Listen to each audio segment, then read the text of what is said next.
semua, selamat datang ke Get Podcast. Saya Genevieve, host untuk segmen hari ini, dan bersama saya co-host kita. Shalom semua, saya Skerin. Jadi kita ada tetamu istimewa, yaitu Pastor Robandi. Selamat datang Pastor. Ya, Selamat datang terima Pastor. kasih. Hari ini saya jadi tetamu. Yes.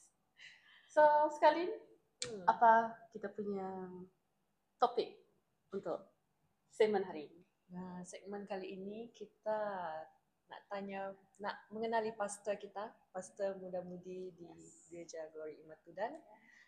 Nah, kita ada beberapa soalan yang sudah kita sediakan, bukan? Tapi sebelum itu, nah, pastor perkenalkan diri dulu. Yes. Oke, saya memperkenalkan diri saya. Saya adalah Pastor Bedi Petrus dan hari ini co-host diambil oleh mereka berdua. So, hari ini saya jadi tetamu. Oke, baiklah. Saya pastor untuk Get Youth Ministry yang selalu kita lihat di media sosial. Nah, saya lah yang membimbing mereka, yang membawa mereka segala activity di luar. Nah, itulah sedikit daripada saya pelayanan saya di Get Youth. Oke, terima kasih pastor. Jadi apa kita nak buat selepas ini? Kami berdua ingin menanya tentang 3 perkara. Ya? Tiga perkara. Sebelum semasa. Sebelum Ya. Bukan sebelum perintah. 3 perkara, ya. Jadi hari ini kita ada 3 perkara yang kami berdua ingin tanya kepada pastor, yaitu sebelum, semasa, dan setelah bergelar pastor muda-mudi. Boleh sekali mulai? Alright. Jadi soalan pertama kami adalah, boleh tak ceritakan bagaimana perjalanan iman pastor bermula? Perjalanan iman saya sudah melayani Tuhan semenjak umur saya 11 tahun. 10 tahun saya sudah melayani Tuhan. Sebab orang tua saya memang sudah membuka sebuah gereja dan mereka menjadi pelayannya Tuhan.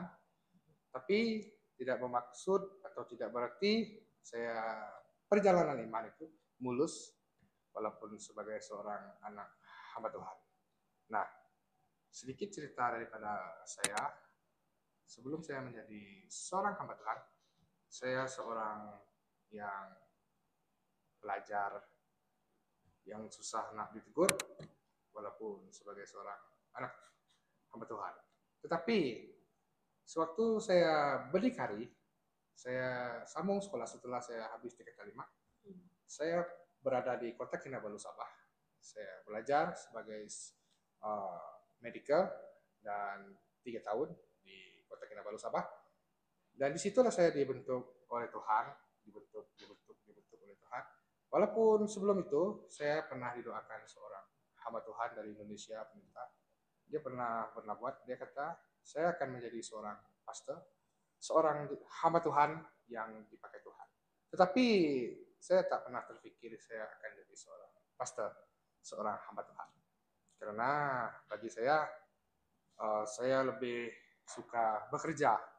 Saya melayani Tuhan, ya, saya melayani Tuhan. Tetapi bagi saya bekerja, saya ada uang, dan saya bagi uang saya itu untuk pelayanan. Tetapi bukan itu yang Tuhan mau. Selama saya bekerja, saya sudah selesai sekolah dan saya berada di Kuala Lumpur. Saya sempat nak jadi seorang pegawai polis waktu di Kuala Lumpur. Dan tiba-tiba suatu saat bapak saya datang, dia di Kuala Lumpur, dan dia kata kepada saya, Indi, boleh tak kamu pulang? Sebab gereja kita memerlukan orang. Tetapi pada masa itu saya tak membantah, saya tak cakap apa-apa. Saya kata, ya, oke, saya pulang. Dan saya tak jadi seorang polis. Saya pulang ke Miri, dan saya berpikir, apa kerja yang saya nak buat? Nah, so, kelamaan pelayanan, saya ambil khusus sebagai Safety and Health Officer. Dan saya berjaya, lulus exam, dan saya bekerja sebagai seorang safety officer di pantai minyak di laut di offshore. Nah, disinilah mulanya Tuhan panggil saya dalam pelayanan, yaitu untuk full time. Di usia yang masih muda, Tuhan memberkati saya. Di usia saya masih muda, di usia 22-23 tahun, dan ada gaji yang baik. Tetapi waktu saya menikmati pekerjaan saya itu dengan damai, nah, saya tidak rasa begitu happy bekerja. Nah, pada 2018, saya melihat sebuah sekolah Alkitab di Indonesia, dan saya terpikir, bagus lagi saya belajar. Di dalam pemikiran situ saya tidak pikir saya mau jadi pastor, tetapi dalam pemikiran situ 2018 tuh saya cuma belajar Alkitab. Nah, saya belajar Alkitab dan saya mendaftar nama saya pergi ke Indonesia sekejap, berapa lama training di situ, berapa bulan, pas itu saya pulang ke Malaysia dan saya belajar online. Dan pada masa yang sama, orang tua saya tak ada yang tahu saya belajar sekolah teologi. Tak ada yang tahu. Nah, sebab COVID terjadi 2020. Nah, jadi sambil saya bekerja, saya di offshore, saya juga buat tesis segala macam di sana. Dan yang lebih luar biasa itu kenapa? Waktu saya bekerja, saya pulang dari offshore, saya kena karantina 1 bulan di Miri. Saya kena karantina. Setelah saya kena karantina itu, saya selalu buka TV. Saya buka satu TV di hotel di Stelling. Ketika itu company simpan saya di sana, dan saya buka YouTube. Saya dengar lagu rohani, saya dengar khotbah sampai 1 bulan telah. Bayangkanlah bagaimana rasanya dikurung di dalam satu kamar yang kecil selama 1 bulan, tak boleh keluar. Nah, di situ saya belajar tesis, saya belajar teologi, masuk kelas, dan juga saya meeting sampai pada masa yang sama saya bekerja. Nah, puji Tuhan, 2022 saya selesai bachelor saya dalam teologi, tapi itu pun saya tak bagi tahu siapa-siapa. Saya hanya simpan untuk saya sendiri dan tak hebohkan. Dan Tuhan suruh saya teruskan untuk ambil master dalam teologi. Saya pergi masuk teologi. Tetapi tak ada juga orang yang tahu saya pergi ambil teologi. Tetap berapa tahun? Semenjak dari 18, 19, 20, 21, 22, 23. 6 tahun saya ambil sekolah teologi. Nah, tak ada yang tahu. Keluarga pun tak tahu, orang terdekat pun tak tahu. Nah, sebab kenapa? Sebab saya tak terfikir nak jadi seorang hamba Tuhan. Nah, pada satu saat saya bekerja, saya mendengar satu suara Tuhan. Dia kata, Indi, cukuplah masa kamu, dia kata. Saya nak guna kamu, kata dia. Tapi kalau dipikir-pikirkan, kan saya masih muda. Saya pikir tunggulah umur 40 kah, 45 kah barulah jadi hamba Tuhan. Tetapi Tuhan kata, selagi kamu masih kuat, layanilah aku. Gunakanlah masa mudamu dengan baik untuk pelayanan Tuhan. Nah, jujur dari saya mula-mula saya masih kecil, usia dalam 10-11 tahun, saya aktif di dalam penginjilan. Kemana-mana, ke rumah panjang, saya pergi pelayanan. Nah, di dalam pada masa itu pun tak terpikir untuk menjadi seorang hamba Tuhan. Tetapi bila satu saat saya di offshore, di situ Tuhan tegur saya. Kita buat transfer by boat to boat. Dan saya terjatuh waktu transfer. Kaki saya terlanggar besi di kapal, saya ingat patah. Tapi puji Tuhan tidak. Setelah kaki saya terangkat daripada tepi kapal itu, dan kapal itu berlanggar begini, top. Bayangkan kalau kaki saya masih di sana. Nah, di situ saya tahu Tuhan bekerja di dalam kehidupan saya. Dia kata, marilah. Tuhan berkali-kali panggil saya untuk melayani dia. Saya kata, tak apa, saya kerja, biarlah orang tua saya yang melayani. Segala usaha dan uang saya, biarlah saya beri dengan orang tua saya. Supaya mereka lah yang meneruskan pelayanan ini. Saya sebagai anak bekerja. Saya seorang anak tua, jadi di dalam keluarga, saya yang memikul beban itu sebenarnya.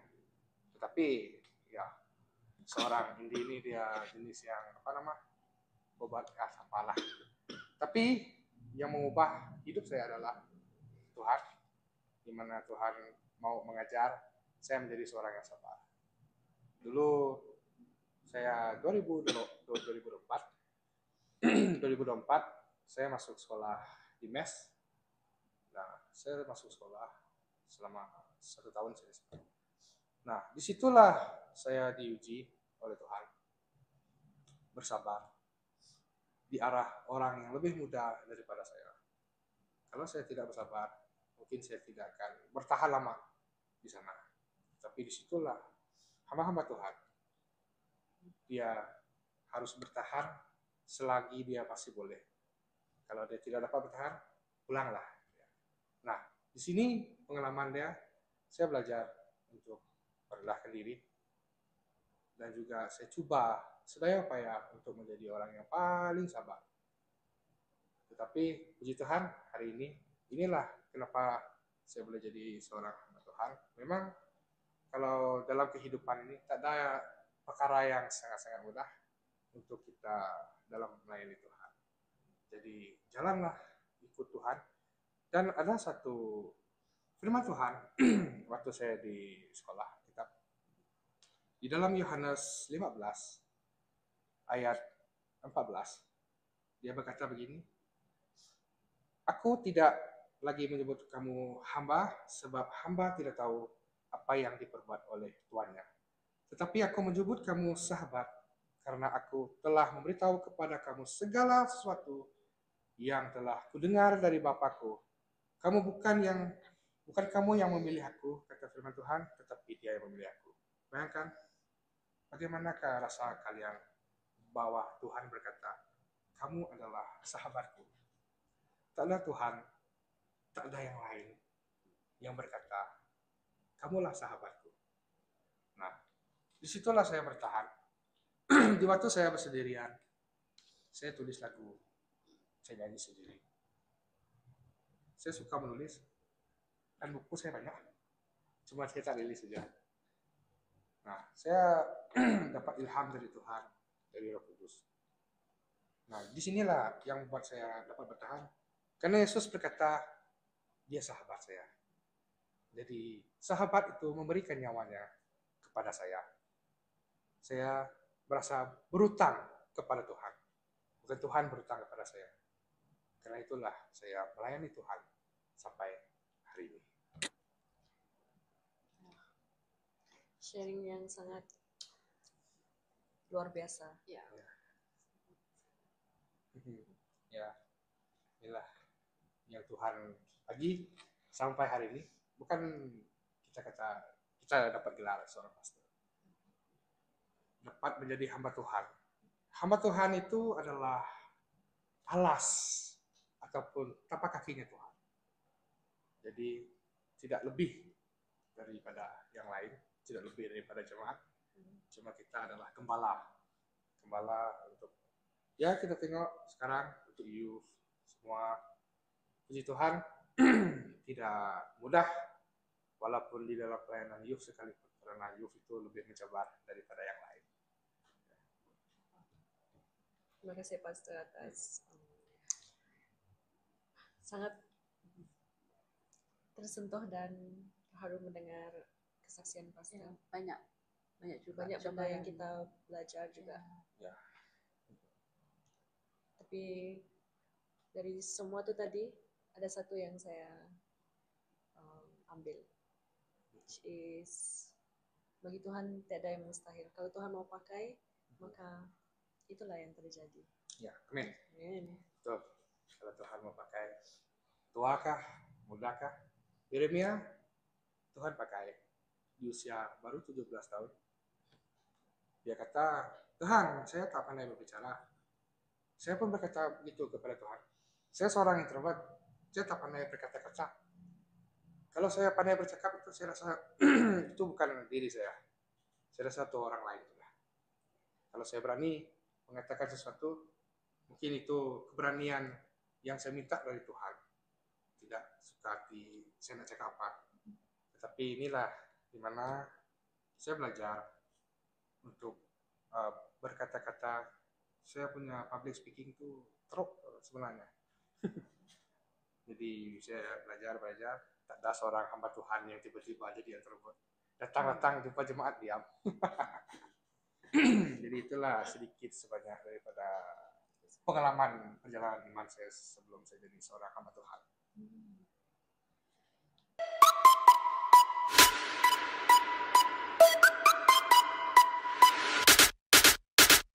Let me tell you about him.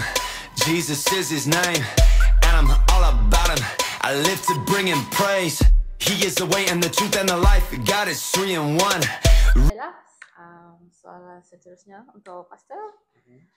Ada tak pengalaman lucu atau pengalaman yang tak terlupakan ketika pertama kali melayani di gereja? Kalau dekat gereja, pengalaman yang lawak tu banyak. Tapi saya nak cerita yang di luar. Penginjilan. Nah, penginjilan. Sebab saya selalu dekat penginjilan beberapa tahun. Belas tahun lah di dalam pelayanan penginjilan sebelum pastor pun sudah jadi penginjil. Oke. Yang paling teruk tuh saya bersama dengan seorang pendeta dari Indonesia. So kami orang dua ini berada di Sibu dan kami ada pelayanan di rumah panjang di Sibu. Yang paling dasar dia adalah ketika kami di Sibu, kami pergi kedai makan. Nah, kami pergi kedai makan. So di kedai makan tuh kami order nasi ayam. Nah, nasi ayam. So makan. Tapi pendeta tuh dia ada cakap dengan saya, kamu tak rasa lain-lain kah? Ayam ini rasa basi kah? Rasa nasi ini panas kah? Saya cakap begini dengan pastor tuh. Saya belum jadi pastor, saya cakap begini dia. Mungkin perasaan kita sih lah. Tak apa, makan saja lah. Dia pun diam, saya pun diam. Nah, kami pergi pelayanan itu jam 7 malam. Pergi ke rumah panjang, dari hotel di rumah panjang. Sepanjang jalan itulah perut kami sakit. Nah, bayangkan. Nah, selepas itu kami sampai di rumah panjang. Rumah panjang itu tak ada lampu, tak ada api. Dan kami tak tahu mana toiletnya. Jadi pelita tuh dia tak tahan. So dia pergi satu tempat dan dia melepaskan. So ternyata dia melepaskan itu di depan pintu tandas. Karena gelap kan tak nampak. Jadi orang cakap tandas di mana, di belakang. Dia pergi lah, mana tandas? Sebab gelap kan pakai lampu handphone. Bagi saya itulah pengalaman yang paling yang paling sakit lah. Dan juga ya lucu juga lah, sebab kenapa? Saya kata itu mungkin perasaan ya. Sudah itu baru pendeta kita, ini bukan perasaan kita, ini benar-benar menyakitkan kata dia. So itulah yang pengalaman yang paling lucu juga bagi saya, sebab kita tahu kalau kita melayani penginjilan di perkampungan yang ada api lampu kan, so memang tidak ada yang kemudahan yang seperti di bandar. Tapi kami kalau pergi ke pelayanan selalu kami beramai-ramai lah tim. Jadi so saya sudah tahu lah setiap kerena hamba-hamba Tuhan tuh kami satu bilik. Jadi macam-macam biasalah. Sekarang saya sudah jadi pastor, sudah jadi hamba Tuhan. Jadi kami ini tetap manusia yang tak sempurna. Manusia biasa. Ya, itulah salah satu pengalaman kami lah di dalam penginjilan, pelayanan, ya itulah dia sakit perut. Jadi so pengajaran dia untuk pastor-pastor yang di luar, jangan lupa bawalah 2-3 kata mineral water. Apalagi kalau tidak ada sungai. Kalau ada sungai cukup buaya pula. Itulah sedikit pengalaman. Wah, dahsyat betul ya pengalaman pastor tadi. Lucu ada. Apalagi Sedih dah. sedih ada. Oke. Soalan yang seterusnya, oke. Apa cabaran terbesar dalam memahami dan mendekati generasi muda hari ini, Pastor? Oke. Cabaran untuk hari ini. Kita tahu untuk generasi-generasi yang sekarang ini dia tak sama macam generasi kita yang sebelum nih. So generasi yang hari ini sangat mencabar. Kenapa dia sangat mencabar? Karena setiap tahun generasi-generasi yang akan datang tuh pada hari ini inilah yang paling mencabar. Tetapi belum pasti ini yang paling mencabar. Karena semua orang memiliki handphone. Yang paling susah untuk kita jangkau anak-anak muda ini, mereka itu melihat sesuatu yang bikin mereka seperti wow, gitu. Seperti kita lihat sebuah event macam itu, baru mereka dapat. Tetapi dalam persekutuan doa ataupun seperti doa syafaat macam itu, mereka tak lagi berminat seperti untuk datang ke gereja berdoa bersekutu.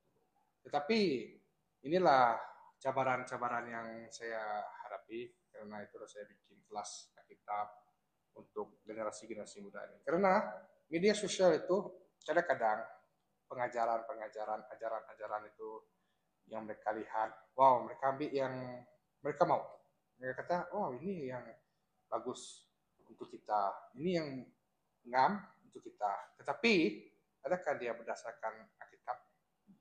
Adakah dia berdasarkan tafsiran Alkitab yang benar? Nah, so itulah untuk generasi yang sekarang ini yang bikin cabaran dia adalah seperti media sosial. Sebab itulah Get Youth ini saya bikin supaya kita masuk dalam platform media sosial. Kenapa? Sebab dulu sedikit pengalaman, sebelum COVID-19 gereja itu penuh. Tetapi setelah COVID, gereja itu makin kurang karena gereja banyak buat live streaming semua. So jadi bukan saja anak-anak muda, terkadang jemaat-jemaat pun tidak datang ke gereja karena sudah terbiasa dengan live streaming. Tetapi di dalam live streaming itu adakah mereka merasakan, kita tak cakap semua, adakah mereka dapat merasakan hadirat Tuhan? Contoh dia, macam sekali kita tengok live streaming.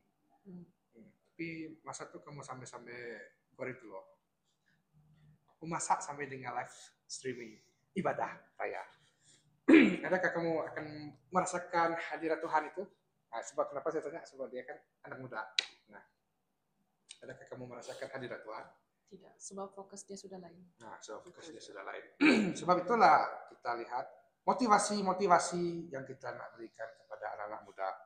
Kita nak pastikan mereka itu melandaskan firman Tuhan.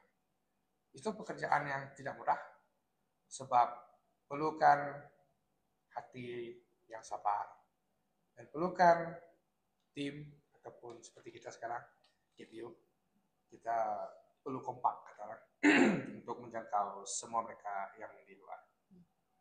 Nah, cabaran-cabaran yang seperti inilah yang selalu bikin kita anak-anak muda yang tiba-tiba jauh daripada Tuhan itu gara-gara apa? Gara-gara melihat keadaan. Mereka lihat keadaan ini tidak memungkinkan untuk mereka ibadah. Mereka lihat, tak apalah, saya tahu Tuhan itu tahu hati. Ya, Tuhan itu tahu hati kita. Tetapi adakah kita benar-benar sudah melekat di hatinya Tuhan? Kita cuma mau Tuhan tahu kita. Tetapi adakah kita mau tahu Tuhan itu lebih dalam? Di dalam setiap acara yang kita bikin. Nah, disinilah kita lihat di platform media sosial, Get Youth, YouTube, kita nak cerita, nak bagi motivasi kepada mereka. Kadang-kadang motivasi itu pun tak cukup sebenarnya. Motivasi itu macam sedikit pengalaman. Hari ini kamu dengar motivasi, kamu bertobat kepada Tuhan, datang kepada Tuhan. Besok-besok, adakah motivasi itu masih melekat di hati kamu ataupun tidak? Nah, disinilah kita melihat di mana cabaran hari ini untuk anak-anak muda itu tidak mudah, karena setiap orang itu ada yang lahir tahun 90, ada yang lahir tahun 2000, ada yang lahir dari atas 2010. Sekarang yang lahir di atas 2010 pun sudah 15 tahun umur dia. Nah, di generasi itu nanti bagaimana pastor-pastor yang seterusnya generasi saya, macam mana mereka nak handle. Sedangkan yang sekarang ini pun kita sudah ada AI, nah ada AI semua. Nah, mungkin saja suatu hari nanti kita tidak tahu, mungkin mereka dengar khotbah hanya dekat laptop komputer, pakai apa khotbah saya ini. Tetapi firman Tuhan itu sebenarnya adalah panduan kehidupan kita dan juga landas kehidupan kita. Kenapa saya katakan demikian? Karena banyak orang pandai baca kitab.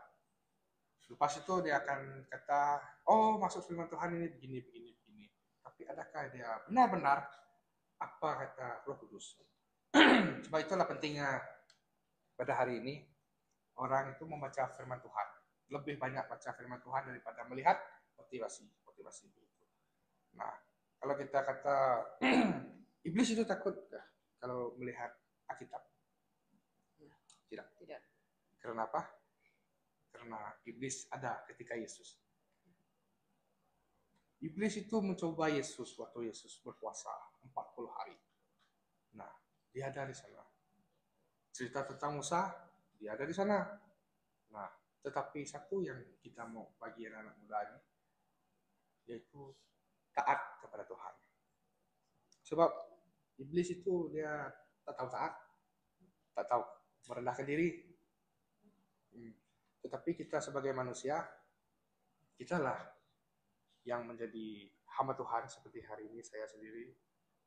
Saya coba untuk sedaya upaya untuk membawa lebih ramai anak-anak muda dekat kepada Tuhan. Motivasi dia adalah dekat kepada Tuhan. Kita bukan nak memperkenalkan gereja kita siapa, who I am, tetapi kita mau memperkenalkan Yesuslah satu-satunya jalan kehidupan. Kita boleh buat event besar-besar, tapi adakah kita invite Yesus di dalam acara kita? Orang mau tengok musik, degung-degung, lengkap semuanya. Tetapi adakah kita undang Yesus di dalam acara kita? Nah, inilah yang kita mau supaya anak-anak muda dapat belajar firman Tuhan, Alkitab, dan belajar cara bagaimana untuk mengerti isi hatinya Tuhan. Itulah cabaran yang saya hadapi pada hari ini.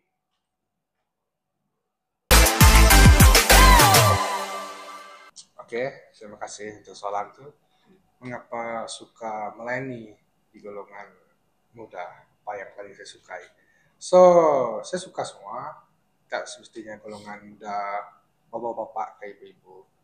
Saya ini rapat dengan dulu, saya sampai sekarang lah masih rapat dengan ibu-ibu kah, bapak-bapak itu masih semua pelayanan saya suka, mengemudi kah, apa. Tapi yang paling saya suka tuh untuk melayani mengemudi ini karena kita ini kan tulang belakangnya gereja. Jadi kita ini tulang belakang gereja, kita boleh buat banyak acara seperti hari ini, seperti kita syuting, macam-macam perkara kita dapat buat. Nah itu bukan kita cakap macam saya, itulah yang paling saya suka. Tapi sebenarnya semua itu kan kembali kepada untuk kemuliaan nama Tuhan. Ya itu yang paling penting, memuliakan nama Tuhan. Nah, so itulah ya, lebih kurang seperti itulah. Apa yang paling saya suka itulah, yaitu melayani sama-sama anak-anak muda. Kenapa? Karena seperti yang saya katakan, mereka adalah tulang belakangnya gereja pada hari ini. Kalau tidak ada generasi hari ini, apa akan jadi dengan generasi seterusnya? Kalau tidak ada orang hari ini yang membawa mereka, apa jadi pada masa akan datang? Banyak anak-anak muda akan jauh daripada Tuhan. Di usia mereka masih muda, sudah melihat perkara-perkara kita tidak tahu, mungkin daripada rumah kah, ataupun dari kehidupan mereka, daripada masa lalu kah. Tetapi inilah yang saya belajar. Yang paling saya suka itu dalam melayani Tuhan itu adalah belajar. Walaupun saya mengajar, saya tetap belajar daripada kalian semua. Karena bagi saya, selagi kita masih hidup di dunia ini, selagi itu kita belajar. Selagi itu kita mau mendalami apa yang Tuhan ingin bagi kepada kita. Nah, saya sedikit keluar daripada topik itu. Ada orang berpikir, adakah kita melayani Tuhan ini harus jadi seorang hamba Tuhan? Maksudnya haruskah dia menjadi seorang pastor? Nah, panggilan Tuhan itu ada dua. Pertama itu full time melayani Tuhan. Dan yang kedua itu, nah contohnya kamu bersekolah, kamu bekerja. Nah, kalau Tuhan meletakkan kamu di sana, itu bukanlah satu kebetulan, tetapi itulah kebenaran Tuhan. Disitulah kamu akan membawa ramai lagi jiwa kepada Tuhan. Karena kalau kamu di situ, bukannya Tuhan meletakkan kamu suka-suka di sana, tetapi mungkin kamu menjadi motivasi untuk orang di situ untuk datang kepada Tuhan. Seperti kita podcast tempo lalu tentang bulan, dia bawa orang pergi melayani Tuhan, datang ke gereja. Itu salah satu perkara yang sangat luar biasa. Di mana kita pergi, kita memuliakan nama Tuhan. Itulah panggilan yang kedua. Itulah yang Tuhan mau. Nah, jadi itulah sedikit sebanyak cerita pengalaman yang saya suka.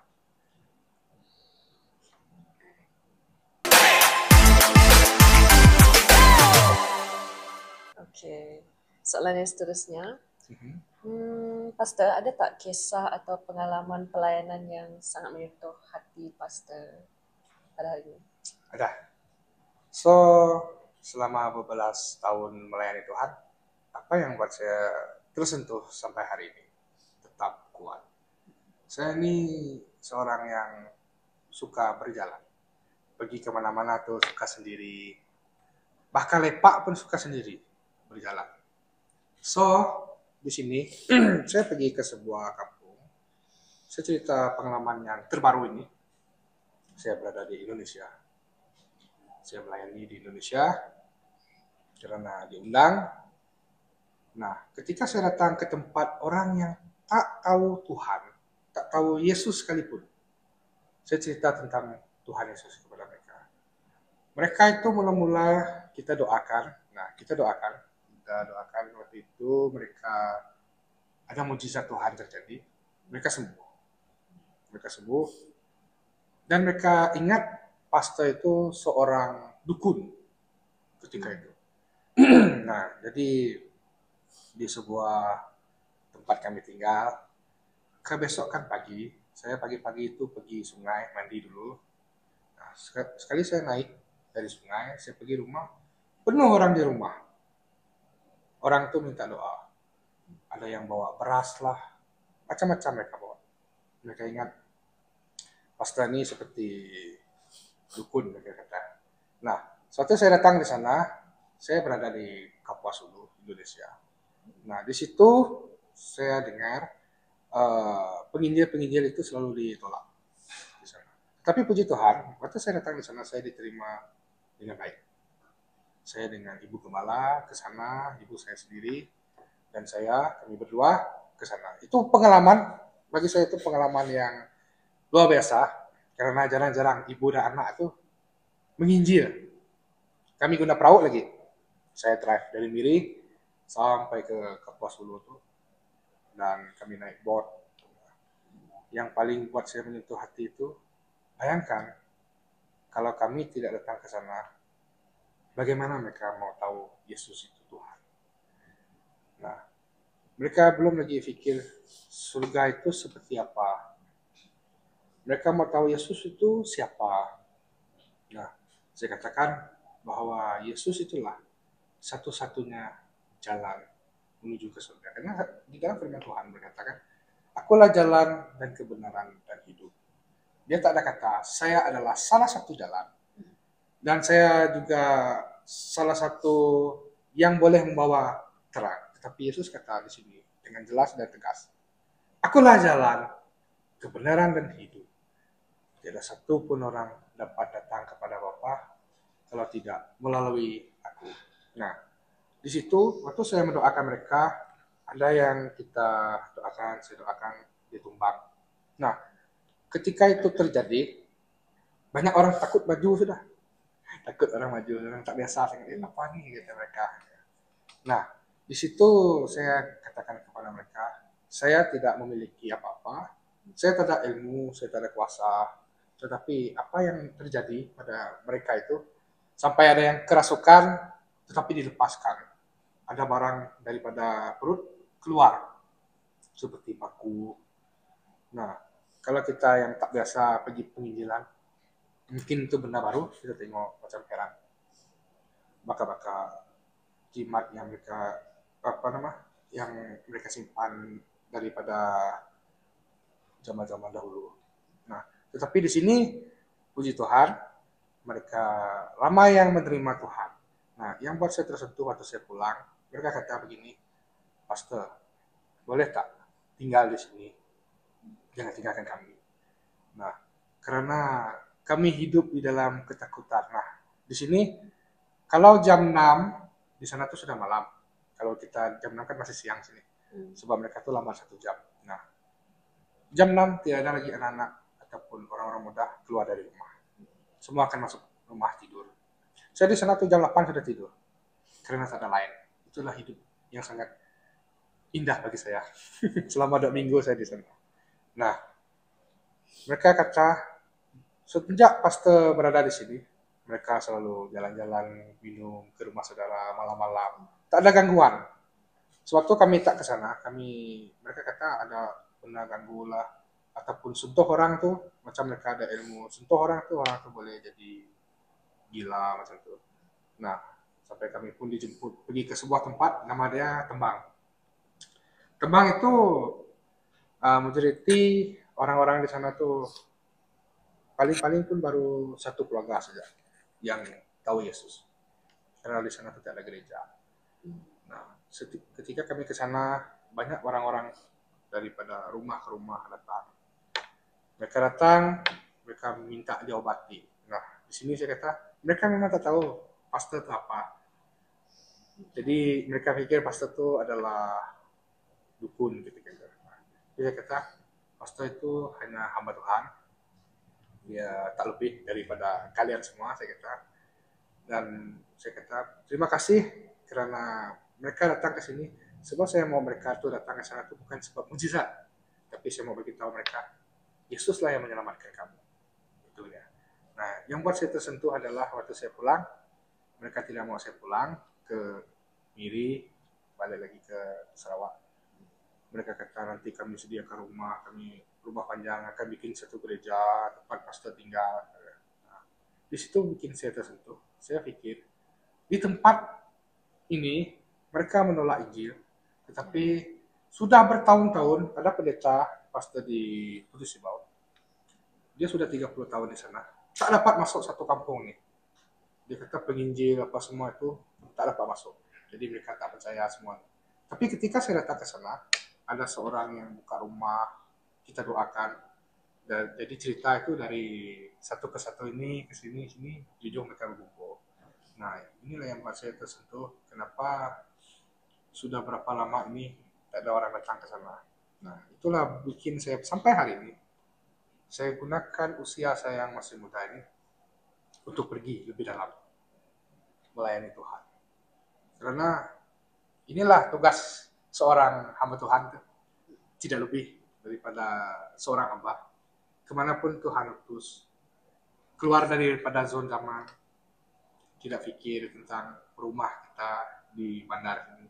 Kita tinggal di bandar, tetapi kita tetap keluar pergi ke pendalaman tanpa ada air dan ada elektrik semua. Mandi di sungai. Sungai Kapuas itu besar tau. Kamu ada tengok Sungai Rajang, lebih besar itu. Apakah perasaan Anda mandi di sana jam 7 malam? Nah, itulah sih. Jadi nanti ada waktu kita pergi jalan. Itulah salah satu ya, yang buat saya pengalaman yang menyentuh hati saya lah. Nah, untuk mereka datang kepada Tuhan dan juga saya percaya bukan saja saya, tapi saya yakin Tuhan akan pakai Yofi, Tuhan pakai sekali untuk cerita tentang Tuhan pada semua orang yang masih dalam kehidupan gelap. Nah, itulah pengalaman saya.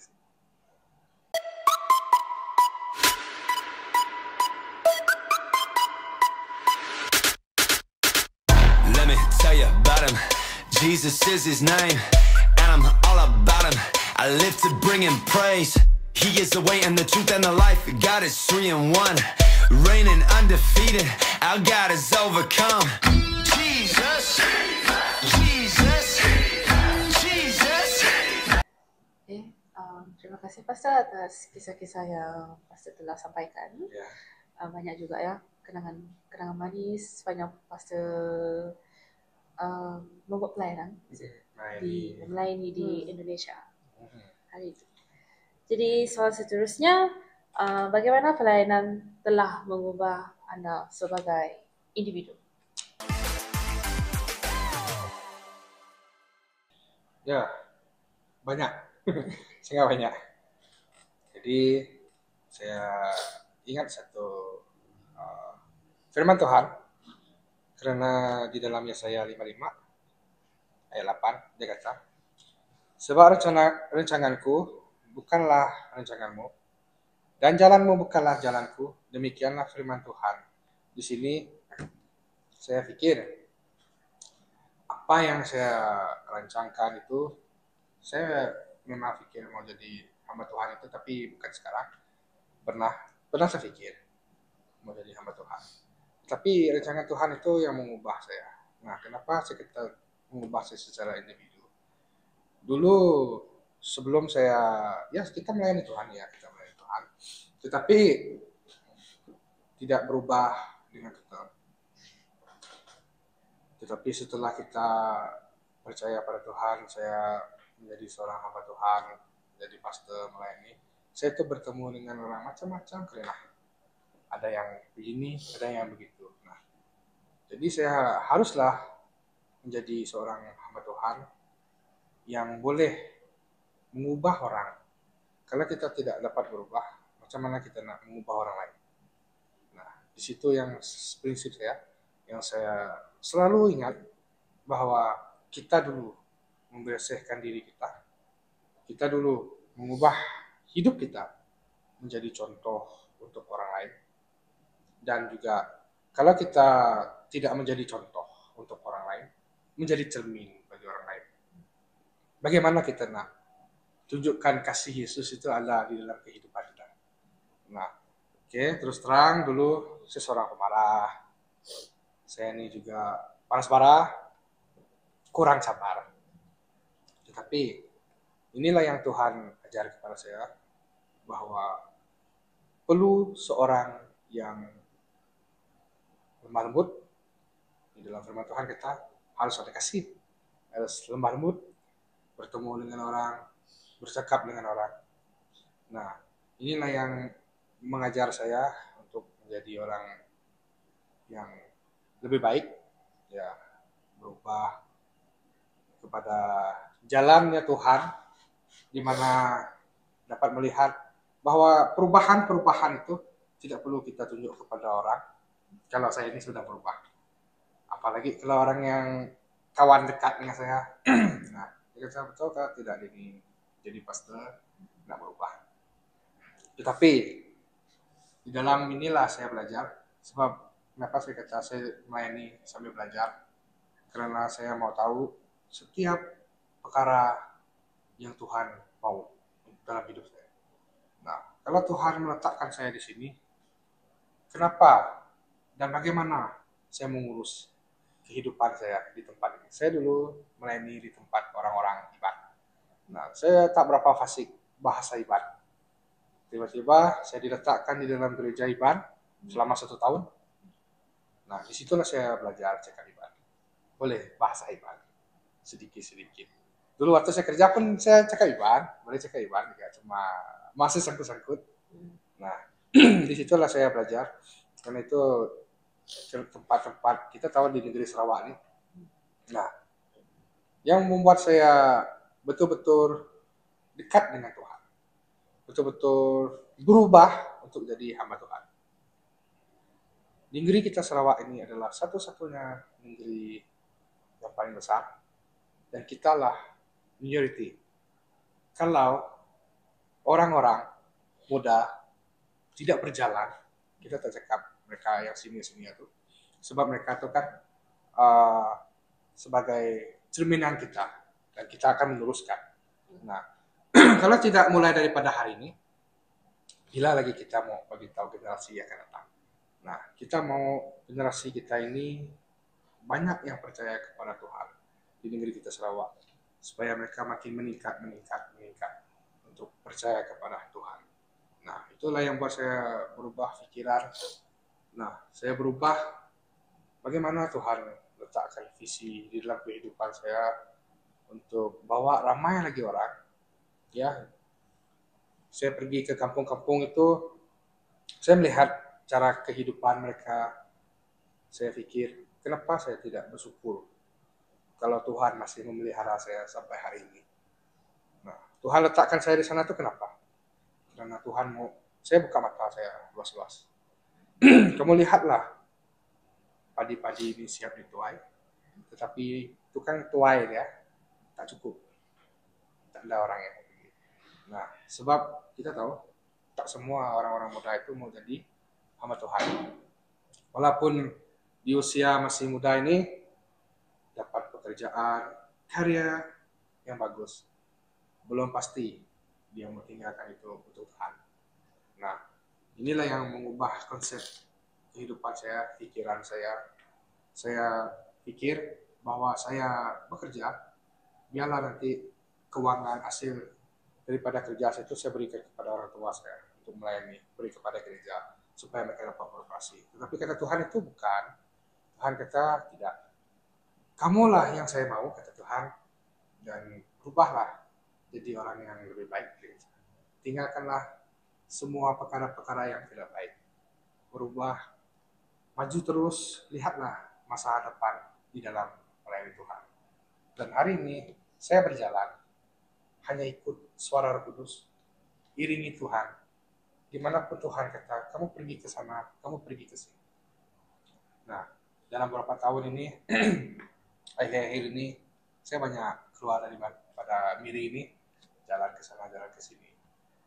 Letih, tapi sukacita. Melayani Tuhan itu, penat lelah kita, jerih payah kita, akan sia-sia. Itulah yang mengubah saya sampai hari ini, bahwa saya tak boleh berhenti, cukup dan puas hati sampai di sini.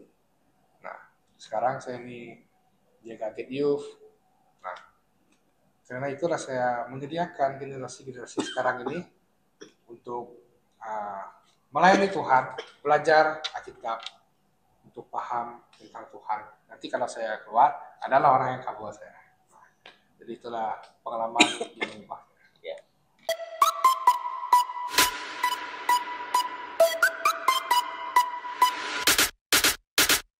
Let me tell you about him. Jesus is his name, and I'm all about him. I live to bring him praise. He is the way and the truth and the life. God is 3 in 1, reigning undefeated. Terima kasih Pastor atas pengalaman yang sangat memberi impak lah kepada kehidupan Pastor dan juga orang-orang di sekeliling Pastor. Dan soalan seterusnya, apakah nasihat Pastor pula untuk anak muda yang di luar sana yang merasa terpanggil dalam pelayanan sepenuh masa? Ya, untuk panggilan sepenuh masa untuk anak-anak muda sekarang ini, jika kamu masih lagi bingung ataupun pikir, betulkah Tuhan panggil saya untuk jadi pelayan sepenuh masa? Sebab sepenuh masa ini adalah seorang hamba Tuhan, itu sepenuh masa. Nah, kalau kamu masih dalam kebingungan, coba kamu berdoa kepada Tuhan dan berpuasa kepada Tuhan. Sebab kalau alang-alang itu boleh dikatakan kamu membuang waktu kamu begitu saja. Nah, tetapi di sini nasihat saya untuk kita semua. Kalau kita dipanggil Tuhan, kalau kita merasa diri kita tidak layak, kenapa Tuhan Yesus datang ke dunia? Karena Dia cari kita. Kita semua memang tak layak di hadapan Tuhan. Semua kita tidak ada manusia yang tidak berdosa, hanya Yesus saja yang sempurna, yang menjadi manusia turun ke dunia ini untuk menebus dosa kita. Nah, jadi untuk rasa layak ataupun tidak, adakah kita sudah benar-benar berubah? Pertama, kalau kita mau melayani Tuhan sepenuh masa itu, mulai daripada rumah kita sudah berubah. Mulai dari orang yang dekat dengan kita sudah berubah. Nah, dari perubahan itulah kamu tahu bahwa memang benar-benar Tuhan itu ada dan melekat di hati kamu. Nah, kalau kamu melihat secara mata kasar, kamu pikir kamu tak mampu. Tapi kalau kamu betul-betul berjalan bersama Tuhan, percayalah, percobaan-percobaan yang kamu hadapi tidak akan melampaui atau melebihi daripada kekuatan kamu sendiri. Jadi, kalau waktu kamu sekarang masih muda, mau melayani Tuhan, jangan pernah takut untuk merasa nanti saya mau jadi apa, kalau sudah jadi pastor, saya mau pergi kemana, melayani kemana. Kalau Tuhan sudah panggil, kalau Tuhan sudah memakai, dia pasti meletakkan kamu tempat yang terbaik. Tempat di mana kamu harus memberitakan Injil. Sekali lagi saya katakan, hamba Tuhan tidak lebih daripada alas kakinya Tuhan. Kemanapun kamu pergi, dimanapun kamu berpijak, kamu membawa nama Tuhan. Nah, itulah nasihat saya untuk generasi muda yang terasa terpanggil untuk melayani Tuhan sepenuh masa. Jadi, apakah doa dan harapan pastor untuk generasi muda di gereja masa kini?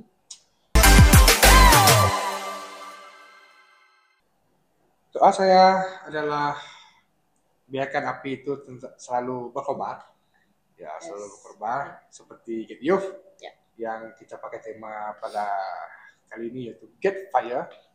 Kita mau anak-anak generasi muda hari ini terus berapi-api, jangan pernah rasa lelah.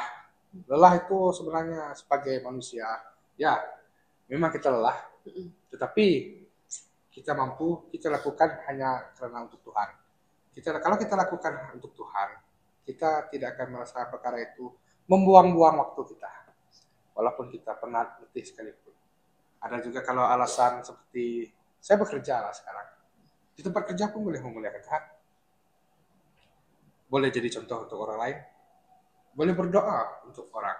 Kalau ada contohnya, kalau kamu di office kan, kamu lihat kawan tiba-tiba dia kata dia sakit, boleh tak tanya dia, saya doakan kamu. Di situ Injil sudah masuk.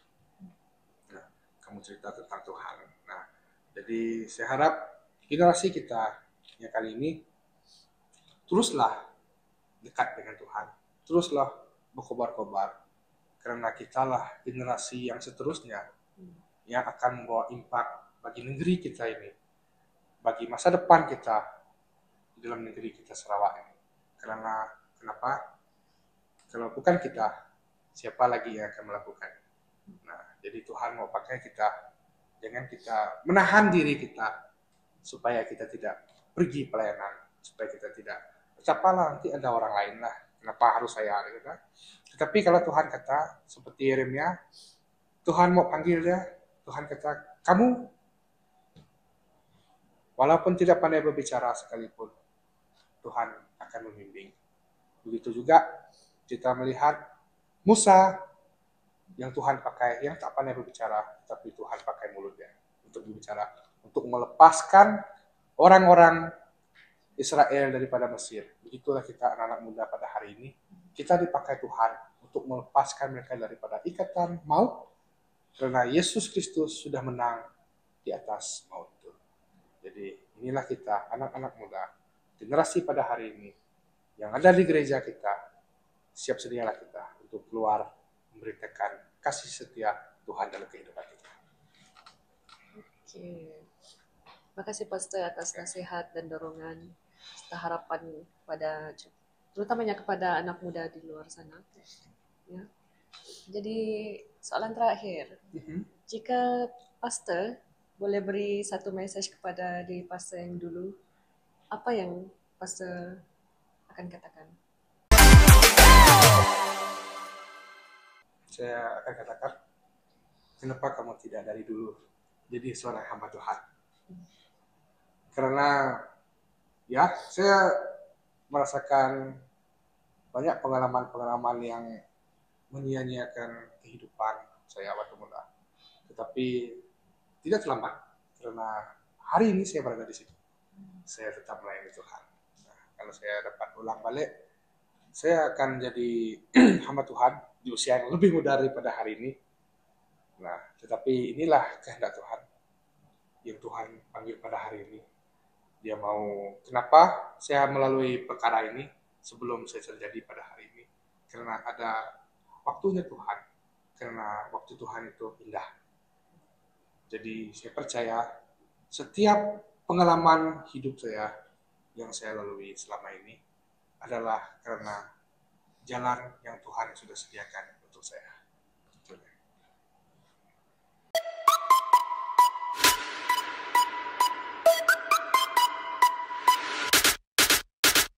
Let me tell you about him. Jesus is his name, and I'm all about him. I live to bring him praise. He is the way and the truth and the life. Alright, terima kasih Pastor atas perkongsian untuk segmen kali ini. Saya berharap generasi muda hari ini sentiasalah melayani Tuhan dan sentiasakan api di dalam kita itu sentiasa membara, ya. Betul sekali? Ya, betul Genevieve. Jadi jangan pernah lelah bekerja di ladangnya Tuhan. Lakukanlah pelayanan seperti untuk Tuhan, bukan untuk manusia. Amin. Amin. Ya. Jadi ada lagi satu perkara lagi yang kita ingin kongsikan di sini. Apa ya, Bulan? Kami mau promosi baju kami. Ya, Get Fire. Get Fire. Get Fire. Dan ini adalah Get Get You. Yang berwarna merah. Yang ini warna apa, Pastor? Putih. Ini Hitam. tapi kuning. Right? Ya, nanti lihat di iklan kita. Yes.